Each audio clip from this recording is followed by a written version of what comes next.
All right, so today is February 14th. Happy Valentine's Day. Happy Valentine's Day. Happy Valentine's Day. Happy Hanukkah. It's Valentine's Day today. All right, so we're on our last session in this Luke Quarterly that covered Luke 1 through 9. Page 118, chapter 9, verses 18 through 27. And as I mentioned a minute ago, this is a really good passage. And Pastor Richard has talked about this. I heard him, I think in the last week, he may have mentioned this one. And I think I may have heard him. It's a great question that we will get to here in just a second. It's not going to take long. But I'm going to read the introductory paragraph on page 118. The title of the lesson is called Unashamed, and ashamed is mentioned in this lesson. Okay? And when I think of ashamed means, for most of us, it means embarrassed. I don't want to be ashamed, so maybe it's of something that I've done or that I've said, or you can be, again, kind of embarrassed. It's sort of how most people think of it. It has a little bit different meaning when Jesus uses it in this passage that we'll talk to when we get to it. But the opening paragraph, it says, first of all, the title is Unashamed.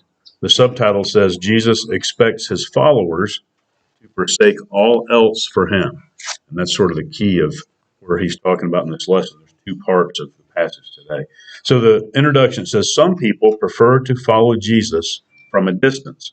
Like Nicodemus, they would rather come to him in the middle of the night with no one watching. And that was a story of Nicodemus coming to him and saying, what do I need to do to be saved? And Jesus explained it to him. And Nicodemus was a religious man, but he came to Jesus to ask that question. But anyway, so that was one example. Like Nicodemus, they would rather come to him in the middle of the night with no one watching. They may want to fit in with a specific group, so they keep silent. They may be worried about the ramifications of publicly declaring their faith in Jesus, wondering what family, friends, or coworkers might say. Jesus' death on the cross was a public event, and he calls his followers to live a public life for him. And when I read that, a lot of the times when I read the introductions in the study guide, they're pertinent or relevant. This one, when I read it, it reminded me of me and when I was your age. Okay, and so I want to spend just a minute on this. Nicodemus, again, was a religious man. Jesus explained to him what it meant, what it took to be saved. But for us, and I believe it or not, I do remember when I was a long, long time ago when I was your age.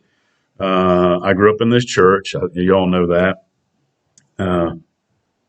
And so when I read this part about people may want to fit in with a specific group, so they keep silent. I think about when I was growing up in at middle school, rugby at West. A lot of my friends went to church here, but some of my friends went to church other places or didn't go to church. It seemed like all my friends kind of went to church. But even with that, when we were in church, we were in Sunday school and in church, we kind of talked about church things. But when we were out, for me, when I was out in school, it wasn't necessarily that. It was always something else. It was sports, it was at the clubs we were in at school, or just doing things, working or whatever. And so part of it was it just didn't kind of come up in our normal course of conversation or whatever. The other part of it was there was an element of wanting to fit in. And this is where you can get in trouble as a Christian, okay, of being so conscious of wanting to fit in and not having someone say, oh, you're one of those weird, Bible thumper Jesus people, or however people could characterize it. And hopefully, people wouldn't do that. But just because we want to avoid possibly of having that, I guess there's no other way to say it, but we hide our Christianity or our belief or our faith, right? We can tend to do that. So I just want to encourage you, not that you have to go out there and grab everybody that you see by the shirt and say, I'm a Christian. Do you know Jesus? Do you believe? But hopefully you never shy away from, if the opportunity comes up in some way, to let people know that you're a little bit different, as a Christian. Okay. And then even to today, it's not just kids, because the next sentence in that introduction, it says they may be worried about the ramifications of publicly declaring their faith in Jesus, wondering what family, friends, or coworkers might say. And in this day and time, We talked a few weeks ago about cancel culture and how people are vicious. If they don't like what you say, what you believe, what you think, they will do everything they can to cancel you. Okay. Social media is a good example of that. But it's not just kids, coworkers, when it mentions that. And I work for a place that has a very diverse, they say, workplace. And you have to be careful about what you say to certain people because people can get offended. And then again, if they pursue it, they can bring a lot of unwanted attention on you. Now, we'll talk a little bit about some ways to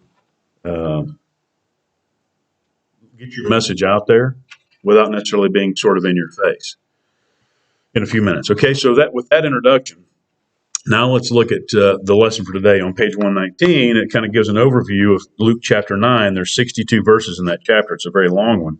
But it says Jesus was ready to give his followers, and this is his disciples primarily at the beginning of this, some on-the-job training in ministry. So since they would be the ones carrying his message to the world after he went back to the Father, they needed to be prepared. So at the beginning of the chapter, he sends them out into the surrounding villages, says, but not without a warning. And he tells them, when you go out, you don't need to take anything with you. I will provide everything that you need. Okay.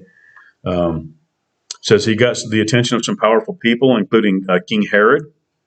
And King Herod knew who John the Baptist was because he had him executed. He had him beheaded for something that John the Baptist had said regarding Herod's wife. And when he heard about Jesus, he thought, I wonder if this is John the Baptist resurrected or reincarnated. And he eventually did get to meet Jesus during Jesus' trial before he was crucified. All right.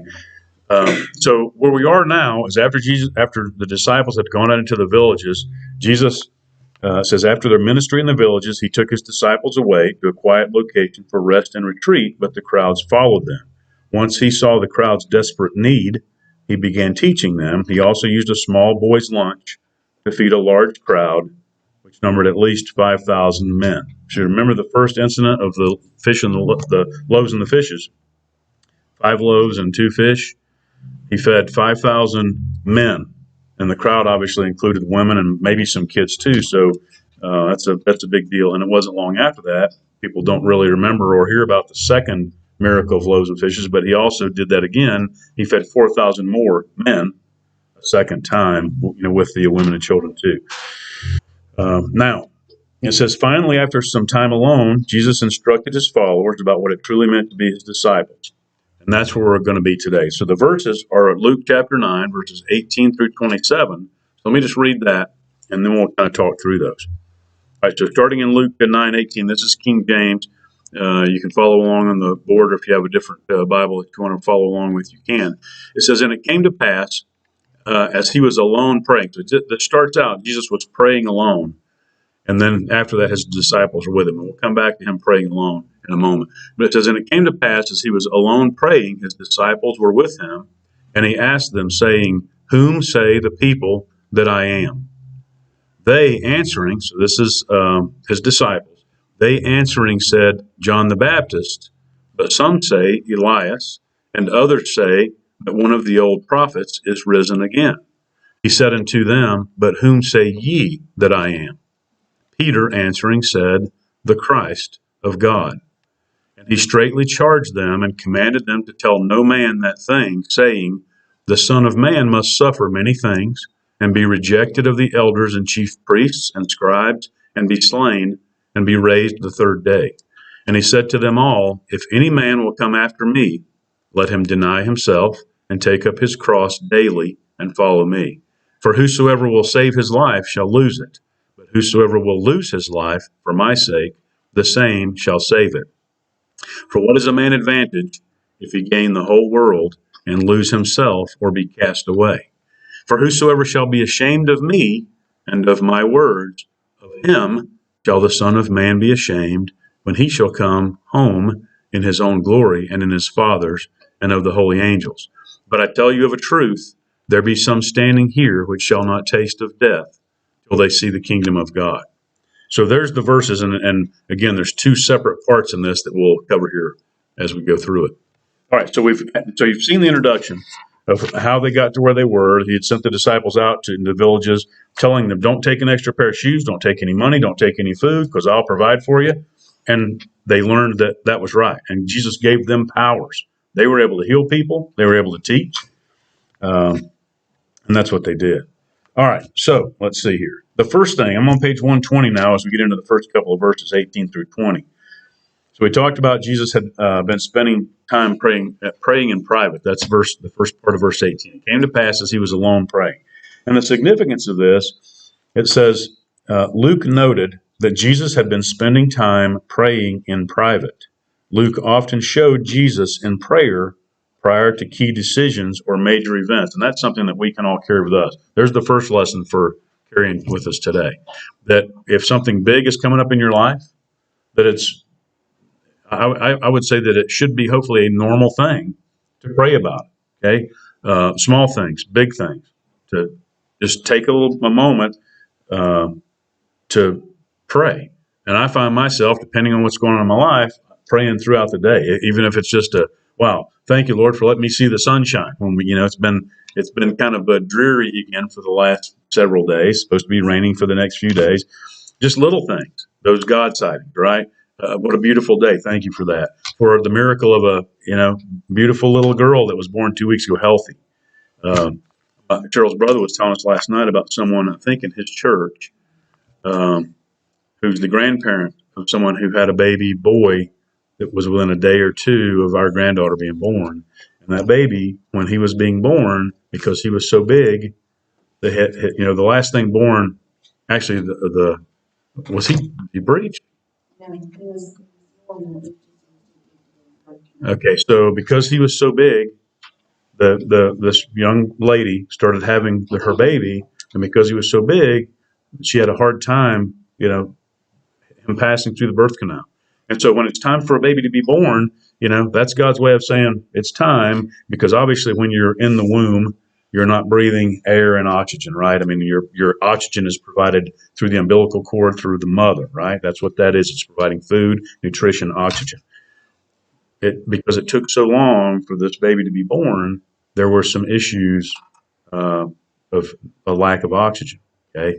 And so this baby, he came out, and now they don't know if he's going to develop normally because of that lack of oxygen during the birth. So again, to compare and contrast, and it's not to say that they know for certain. So there's a lot of prayers going up for this little boy, but this kind of can go to the how. On the one hand, Chloe is born with no problems, perfect, healthy, and this little boy, because of this issue, it could affect him negatively for his whole life. So again, the things that you see, first of all, be thankful for the things that you have and that you see. Pray often. I say, one of the verses in the Bible, it is pray without ceasing, and I would encourage you to do that. Little things, small things. It's not just before you go to bed or maybe when you get up in the morning. Anytime. But Jesus prayed in private. That was the point of this. He also prayed publicly when he needed to. But so I would encourage you to pray as well. All right, so let's see. So after he was finished praying, his disciple, he was alone praying, and then his disciples were with him, and he asked them. So Jesus has been in his ministry long enough now to where he wants to know. And of course, Jesus knew what the people knew about him, or what they thought about him, or what they said about him, but he wanted to get the disciples' opinion. So he asked them, hey, you guys are around these multitudes. Who do they say that I am? And so you can see they answered. Some of them, they said, some people think you're John the Baptist. And this kind of goes with what we were talking about with Herod. Herod wasn't sure if he was John the Baptist resurrected or reincarnated. I guess resurrected would be the right word. And in the study guide, it says, some in the crowds, this is on page 120 in the middle of the page, some in the crowds believed Jesus was John the Baptist, though Luke pointed out that Herod had already executed John by this time. Still, Jesus' powerful preaching had convinced many that John had been raised from the dead and returned to his ministry through Jesus. Now, John the Baptist was a powerful preacher, right? Out in the wilderness, the loincloth that he wore, he ate wild honey and locusts. So He was a powerful preacher. When people saw Jesus preaching a powerful message, maybe that was easier for them to think that John had been resurrected. The next one they said was, others say that he was Elias or Elijah. Okay, now what unique thing about Elijah could have made people think that Jesus maybe was him? What was unique about Elijah? That was unique with one other person in the Bible named Enoch. Anybody know? Remember? Okay, I'll give you a hint on Enoch. Enoch was, he was back in the days, he was one of Noah's ancestors, right? Most of those guys lived 6, 7, 8, 900 years. Enoch lived about 350 years.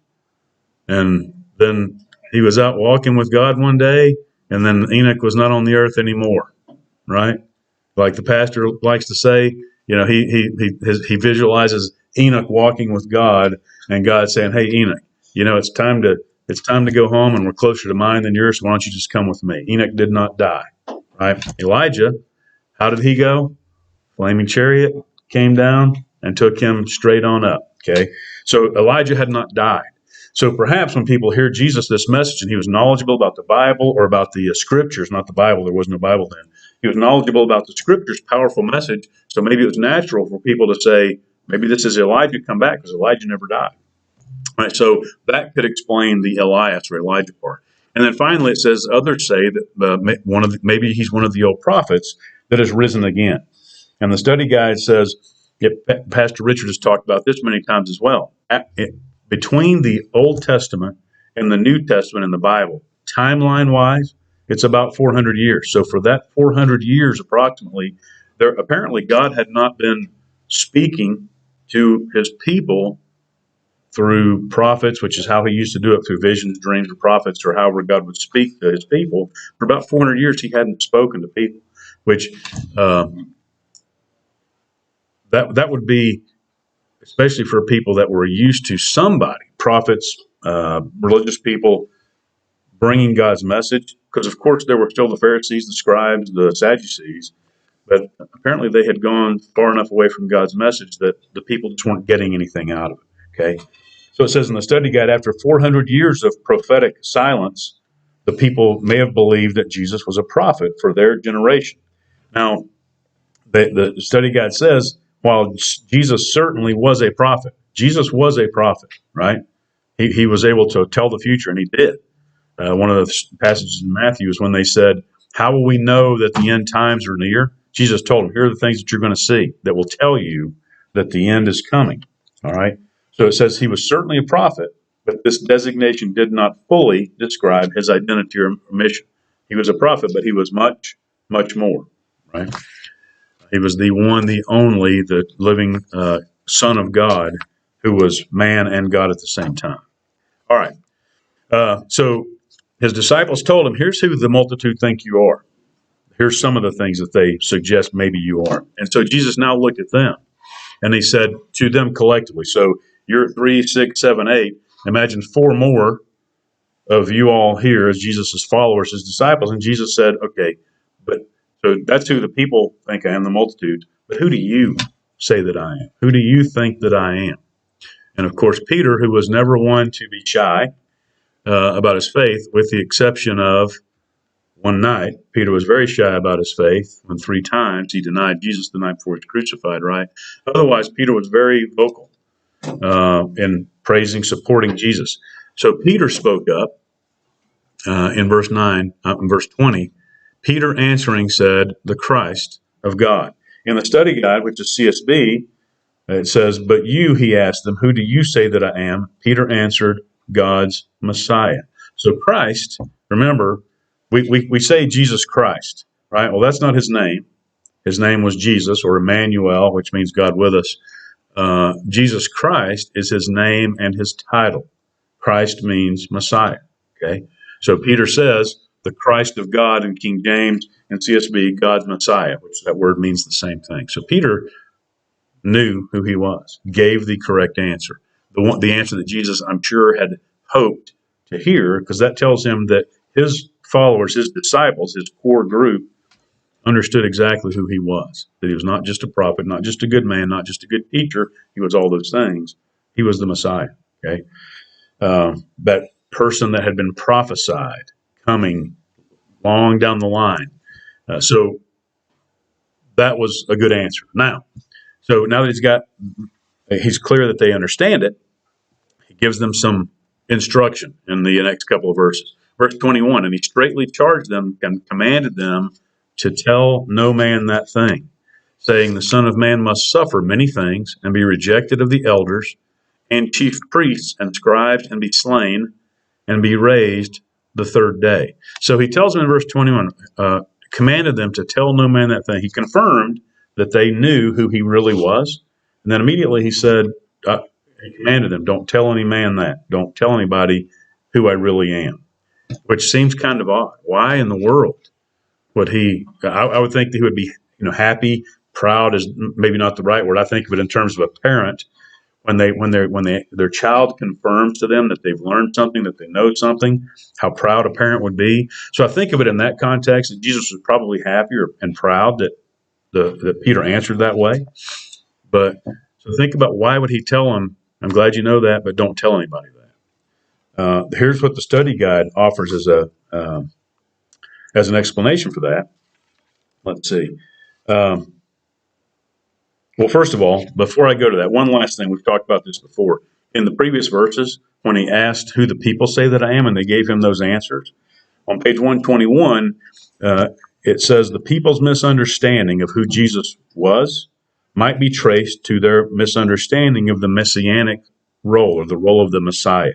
Okay? Remember, and it explains it here, the Jews were looking for in their Messiah, who did they think the Messiah was going to be? They were under the thumb, under the oppression of the Roman Empire, right? This was God's chosen people. The Jews is who Jesus is talking to initially, and then, of course, the message spread to the Gentiles. But he's talking to God's chosen people who were oppressed by this Roman government, soldiers, government, and they did not like the Jews. They persecuted the Jews in a horrible, horrific way. So the Jews were looking for this long prophesied Messiah, and what did they expect him to do? They expected him to rescue them.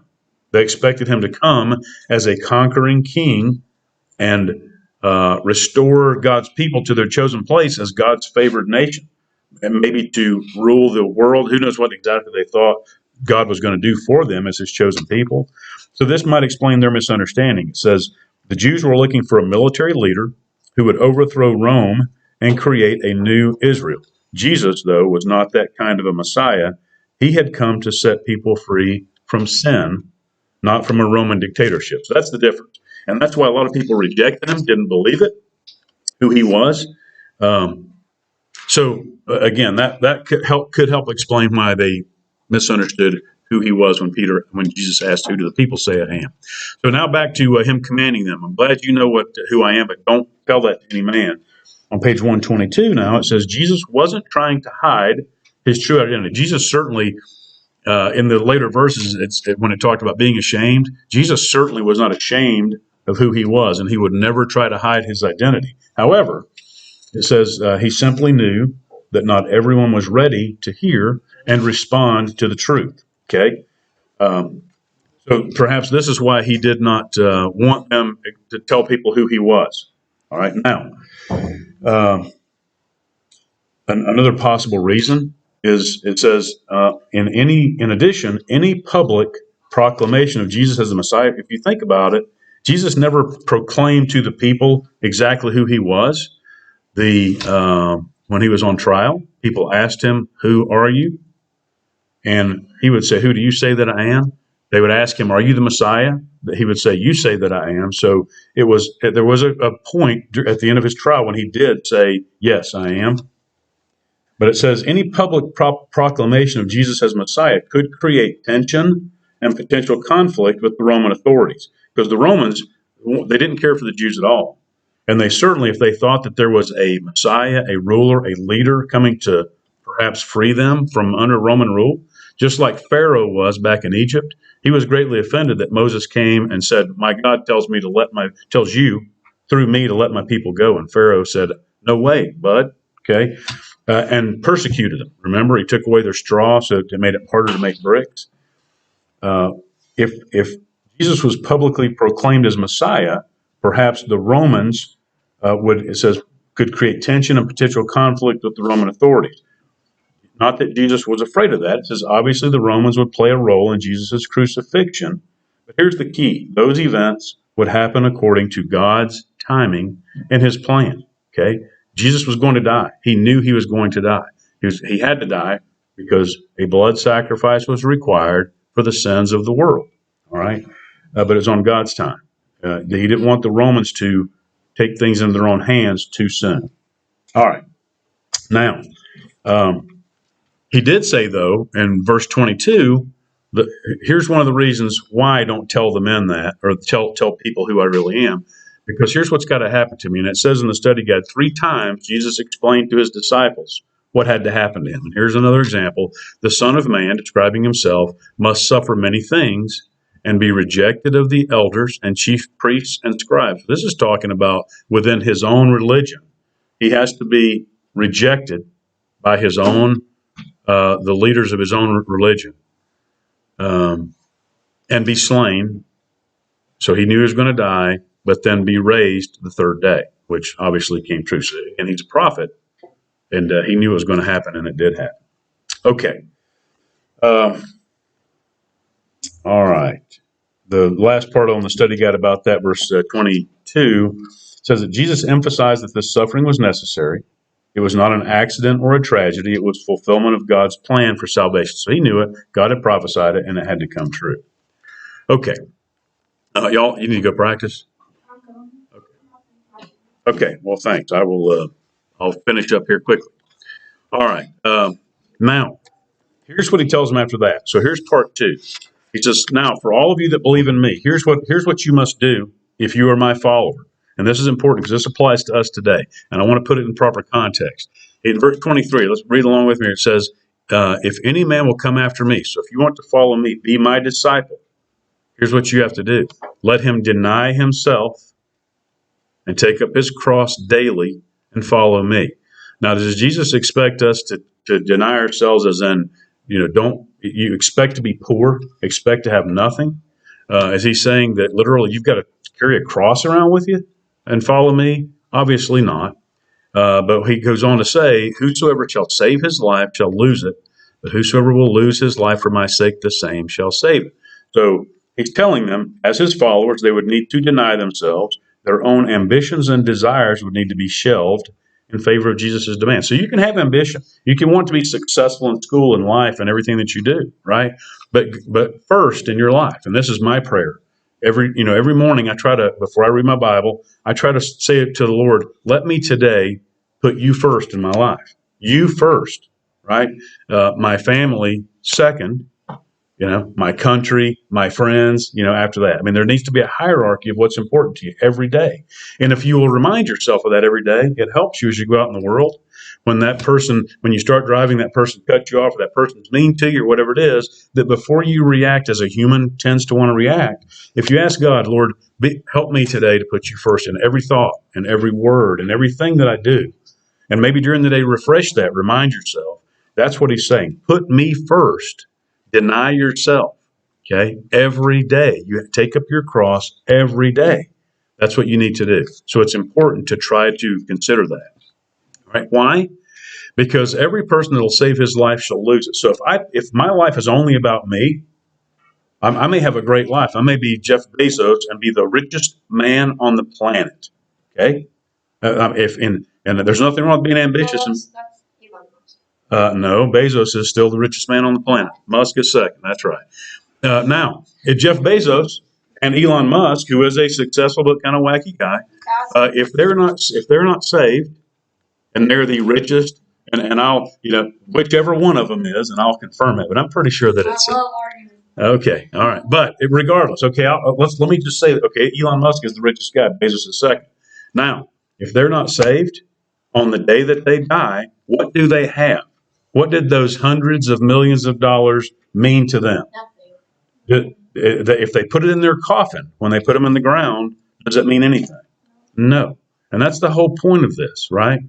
My money in my casket because then people are going to go Well, but will you care? But will you care? I won't, but just say See, no. and see, and that's this is the important thing.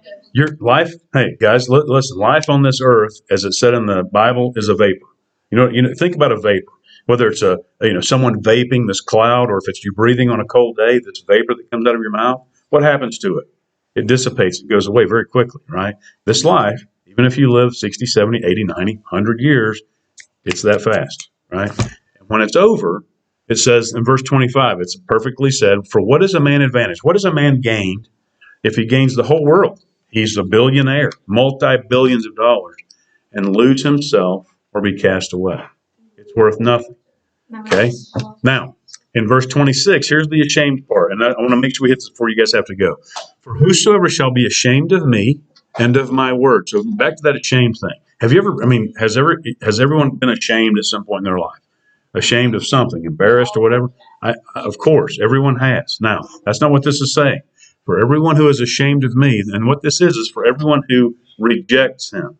That's what ashamed means. Like if someone says, do you know Jesus? And you do, and you say, no, I don't. You've rejected him. You're acting ashamed of him.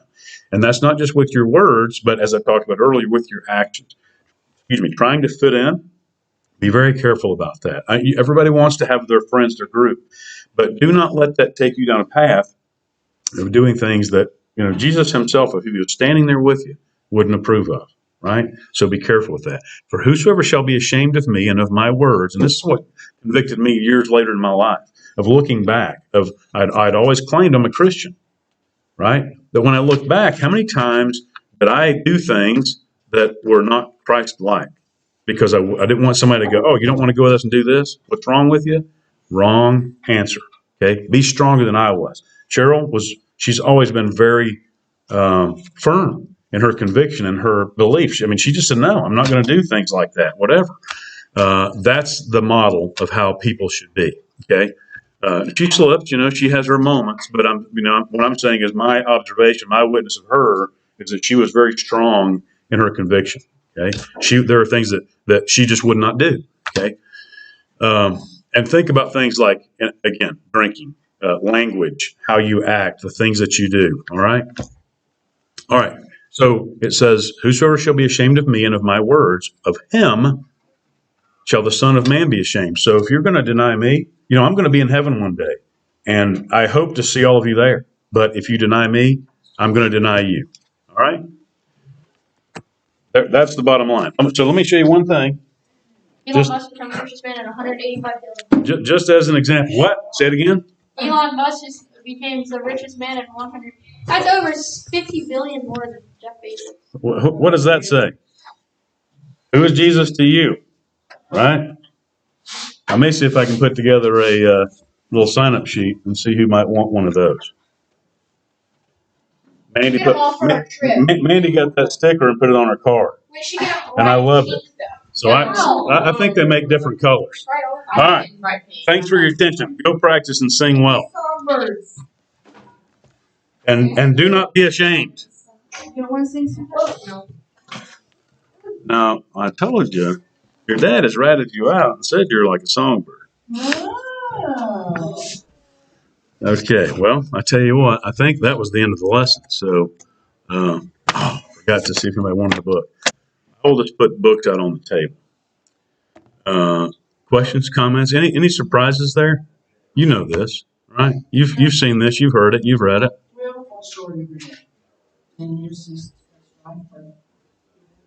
Right. Well, and that's the whole point is there was only one perfect person, but all of us need to, and the part I guess I should have said was when you fail, come back. Just, turn back. Okay. So this summer, what we're wanting to do, because what made me think about this day, I meant to share this with you earlier in the week, because you're getting ready to piano practice.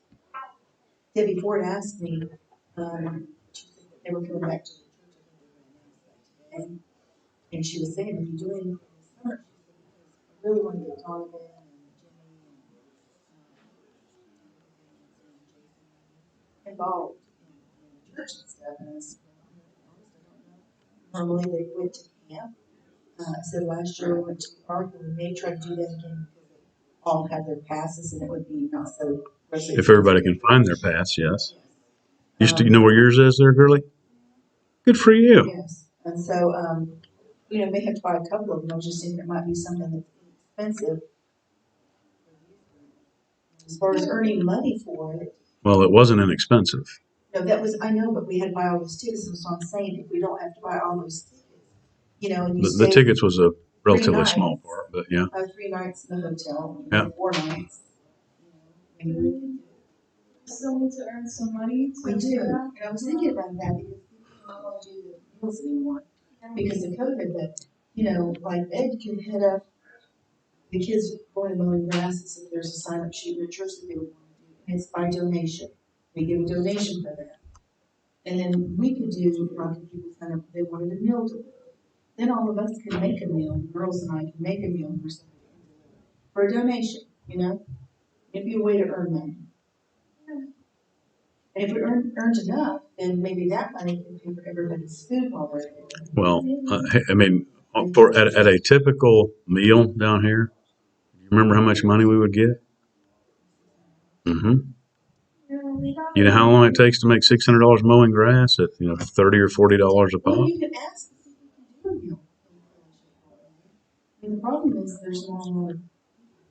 That's right. Well, I mean, that's just But I mean, people can spread out and fellowship.